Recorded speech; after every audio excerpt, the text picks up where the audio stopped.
does not come to those who fall asleep. The American dream.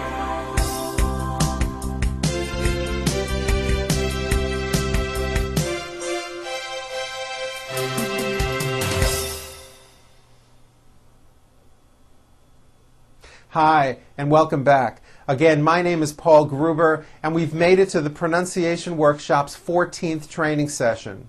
What I have done in these last two sessions is put together reading passages that contain all of the material covered throughout the program.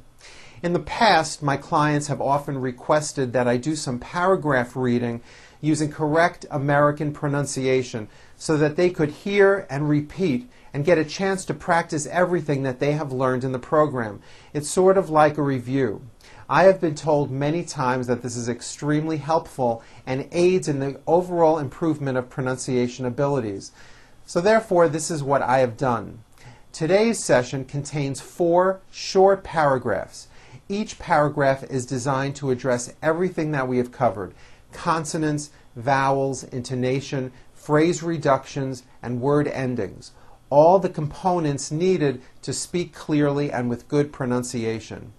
You may want to listen to these paragraphs a few times, read along with me, and then practice your pronunciation on your own using your manual. As I told you earlier in the program, I recommend that you speak out loud a little slower than usual and try to incorporate as much of the material as you can from all the previous sessions. Now, don't worry if at first it doesn't come out perfectly. You can't possibly remember everything. It takes time. But soon you'll find that it will all come together and you will sound just great. Also, at the end of today's session, I will cover the 10 keys towards improvement, which I believe will guarantee you success in speaking with an American accent. Okay, let's begin. This first paragraph is about photo albums. Keeping a family photograph album is a good way to save family memories for yourself and future generations of your family. Very old pictures can be taken to a photo shop and reprinted so that they can be placed in an album. Be sure to write on the back of the picture any information you remember about the people in it. Also, write the date if you remember it. Looking at photo albums is a relaxing way to spend the day, and it is a fun activity to share with family and friends. Your children, grandchildren, and their children will appreciate your efforts too. Okay, this next paragraph is called The Public Library. Your library card can be your ticket to entertainment, current events, and new ideas.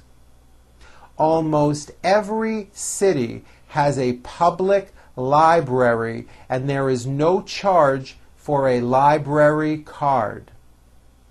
Libraries have books about many subjects, but there are also other things at the library. These include books on cassette tape, videotapes, large print books, CDs, DVDs, and magazines. Many have free programs in the afternoon or evening about travel, hobbies, or other topics of interest. Some cities also have a bookmobile or traveling library, which brings the library right into your neighborhood. Very good. Okay, this next paragraph is about John D. Rockefeller, who is a famous American. John D. Rockefeller did 3 amazing things. First, he acquired probably the greatest fortune in all history. He started out in life digging potatoes under the hot sun for 4 cents an hour. In those days, there were not half a dozen men in all the United States who were worth even $1 million. Eventually, John D. managed to collect a fortune said to be anywhere from $1 to $2 billion. And yet, the first girl he fell in love with refused to marry him. The reason given was because her mother refused to allow her daughter to throw herself away on a man who had such poor prospects. Very good. Okay, this next paragraph is called stars. In this paragraph, be aware of my pronunciation of numbers, especially the TH and the voiced Z sound, Z, in the word thousand. Thousand, okay? Here we go. How many stars can you see on a dark, clear night? You can see about 3,000 stars with your eyes alone. But keep in mind that you are viewing only part of the sky. If the whole sky were visible, you could count about 5,000 stars. If you look through a small telescope, you might see as many as 600,000 stars. Through the most powerful telescopes, astronomers can spot millions of stars. No one is sure exactly how many stars there are altogether, but astronomers believe there are at least 200 billion stars out in space. Okay, very good. Now that we are putting it all together, I want to give you the 10 keys that I believe will guarantee you success in speaking with an American accent. Here we go. Number 1, practice and listen are the key. You can improve your pronunciation in only a few weeks, but for many people it takes longer. As I told you when we started, practicing is important, but so is listening.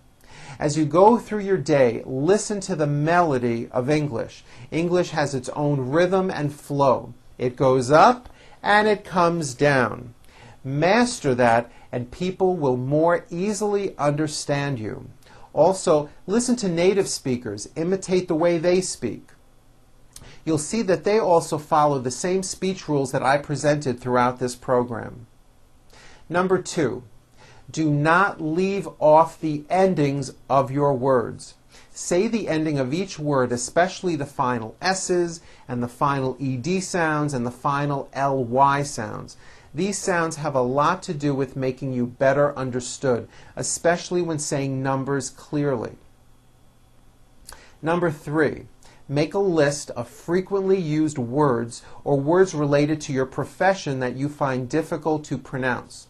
Ask a native speaker to pronounce them for you. Perhaps you may want to record those words into a mini voice recorder and play them back at a later time. Number 4, and this is a big one, open your mouth. Open your mouth more when you speak English than when you speak your native language. Native speakers of English generally open their mouths wider than speakers of other languages. People who speak English as a second language sometimes speak like this and they feel embarrassed to open their mouths too much. Trust me, if you open your mouth more, you most likely will speak slower and produce clearer speech and more intelligible English. Okay, number 5, don't be afraid to speak. Get involved in conversations. It is very important that you practice what you are learning and use these techniques that I'm teaching you to make yourself understood in all different situations. Number 6, read aloud in English for 10 to 15 minutes every day. This will help you strengthen and retrain the movement patterns of your mouth muscles that you use to produce intelligible English. It will also give you the experience to focus strictly on pronunciation without having to think about anything else.